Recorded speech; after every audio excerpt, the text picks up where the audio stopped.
First, let's talk about how much the government doesn't give their employees the proper financial education. And I feel like they just tell you, here's the TSP, and all you have to do is make the 5% contribution and get the 5% match.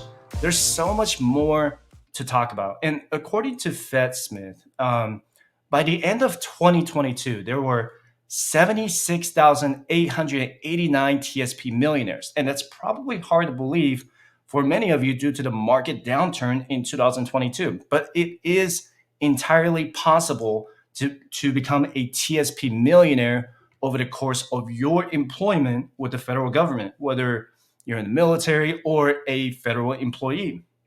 And you have four pillars when you're actively employed with the federal government. You have the TSP that can fund your retirement as early as age 55. And you have the Federal Employee Retirement System, or FERS, and if you're a civilian employee. If you're in the military, you have the blended retirement system, which will allow you to get that employer match. If you're an old timer like me, then you might be in the legacy retirement system, or LRS, which doesn't come with the employer match, but it comes with higher pension income that improves over time with COLA or the cost of living adjustments. The third pillar is your Social Security retirement, and the fourth pillar is your Roth IRA. Let's just say, for the sake of this discussion, and I started working for the federal government at the age of 25, and I decided to retire 30 years from now at the age of 55, then I'm going to be entitled to start withdrawing from my TSP at age 55 under the rule of 55. So that means I just need to quit my job, retire, or get fired. Yeah, get fired after I turn 55 years old. If I'm under the legacy or blended retirement system, then I can start collecting my pension as soon as my terminal leave is done. But that's if you have 20 total years in active duty. And if you're retiring as a part-time guardsman or reservist, then you're not going to be able to collect your pension until much later. And if I'm under FERS, because I did 30 years of service, I get to start collecting my first pension at age 55. The first pension requirements are much more different than the military ones. So I encourage you to check out the OPM website to find out your minimum retirement age eligibility. And lastly, it doesn't matter if you're a federal employee or serving in the military. You can open and contribute to a Roth IRA. You can withdraw the contributions you make to the Roth IRA at any time tax-free without penalty, because you already pay taxes on the contributions. You just have to wait until you're 59 and a half to make withdrawals on the earnings and interest that accrued inside your Roth IRA. And that's really the same concept as the TSP. And the only retirement fund you'll have to wait on is Social Security. And the earliest you can collect a Social Security pension is age 62, for now anyway. So let's take a look and see what happens if you retire at age 55 with just a pension. By the way, if you're interested in joining my private individual, couple, or group sessions, or my private Facebook group, you can sign up for my private membership group on my main YouTube page or by visiting firesightchat.com/coaching to discuss your financial independence journey. All right, so the first example is if you retire under the legacy retirement system. So I'm gonna write down LRS. You guys can see that, okay? All right, so if you retire with, let's say, 30 years of service, okay? And then you basically get 75% of your basic pay. So if your high 3 pay is, let's say, $6K a month, okay? Then you're gonna collect, you multiply that by 75%, so that's gonna be $4,500 a month in the pension. And if you do 20 years of service, then it's gonna be 50% of your basic pay, or it's gonna be reduced to $3,000 a month in monthly pension. And it increases by 2.5% for every year of service under the legacy retirement system. The downside of it is that you don't get an employer match of 5%. And if you elected to do the blended retirement system, I usually call it BRS. I don't know how you guys call it. Blended retirement system, you get an increase of 2%. instead of the 2.5%. So at 20 years of service,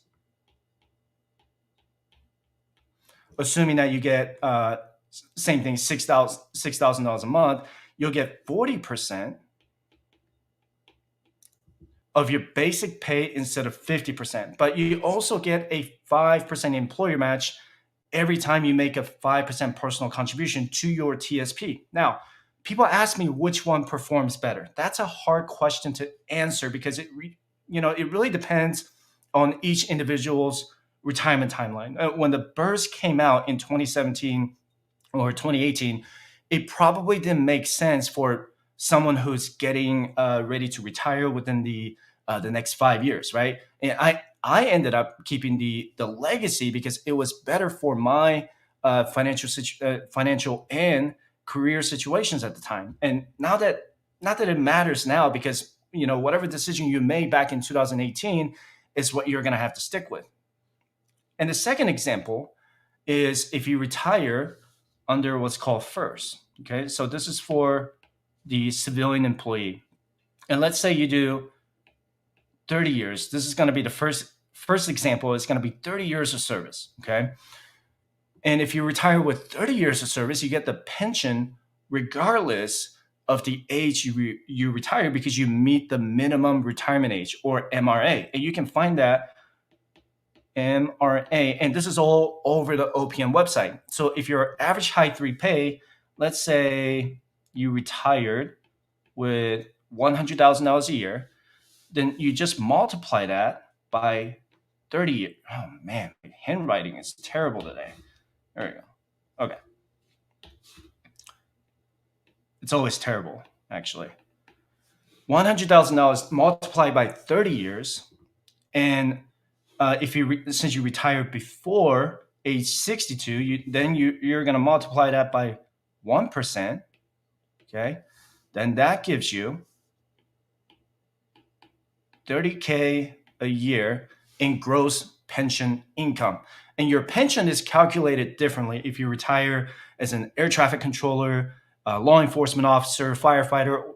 Then you'll get 1.7% of your high 3 average salary in 20 years, and then 1% of your high 3 average salary for the years after 20 years. So if you retire, let's say, 25 years of service as a firefighter, then your first 20 years are calculated with, so it'll be 1.7%. And the remaining 5 years are calculated with 1% or 1.1%, depending on whether you retire before or after 62 years old. So let me show you the OPM website real quick. And it's super easy to search. And if you want to look it up yourself, you can always Google OPM FERS retirement calculation, and you can take a look at it. And the first calculation is much more complicated than the military one. And I know the pension calculation can be, it's really complicated, right? So your first annuity is based on your length of your service and high 3 average salary. So those 3 years are usually your final 3 years of service within with the federal government, unless you got a demotion or you transfer from one agency to another that gave you lower pay. And it doesn't include your overtime or specialty pay. It's just your basic salary. And that is the same concept to the military blended retirement system and the legacy retirement system. You just calculate using the basic pay. And you get 1% of your high 3 average salary for each year of service if you retire under age 62 or age 62 or older with less than 20 years of service. And you get the extra 0.1%, or I can't really highlight it on Chrome, but 1.1% of your high 3 average salary if you retire at age 62 or older with 20 or more years of service. And keep in mind that none of this accounts for any reductions like survivor annuity or the federal employee health benefits or FEHB. So those costs can actually really add up when you start making pension income. So your net pension payments could be a lot lower than your gross pension income. And I think we can all agree that these pensions alone are just crap, right? And most of you watching this video know that you can't just survive on your pension income unless your expenses are extremely low. And I know that most military retirees find a second career in the civilian world to supplement their pension income. And if you're a career employee with the federal government, I don't want you to turn 60 years old and retire from the workforce with nothing invested in the TSP and just living on Social Security and the FERS pensions. Here's an ideal situation for everyone's retirement, right? You want to have $30,000 a year in pension, $40,000 a year from your TSP, and another $40,000 a year from your Roth IRA, which I'll talk about in the future live stream. What if you could retire with $110,000 a year from a combination of your investments and pension income? And the only taxable investment or taxable income is your pension and the traditional portion of your TSP. That sounds pretty good, right? Look, I'm going to be real here. Nobody else, not even your government, your employer, or whoever you work for, is going to give a crap about your retirement savings or pension other than you. And let me ask you this. How often do you get like computer-based training or in-person training about the TSP, Roth IRA, or pension at your job? Let me know in the comment section down below. How often do you get that training? You probably just read about it during your orientation, right? On your first day at your job. And that was it. So when it comes to retirement planning, you have to be the one who understands how much pension you're going to get when you retire. How much are you going to withdraw from your TSP, let's say with $1 million? And you're the one who needs to know which TSP funds perform the best. I encourage you to get my free financial resources by visiting firesetchat.com/contact. And I believe in free financial education. I don't do any coursework. I don't sell any courses. I don't believe in that. I believe in this in-person live interaction, right? So those are more, more interactive. Everyone's financial situation is different. So if I gave you like I don't know, some YouTubers charge like $3,000 in the financial coursework, things that you can Google online and find those information. I just want to give that to you for free, right?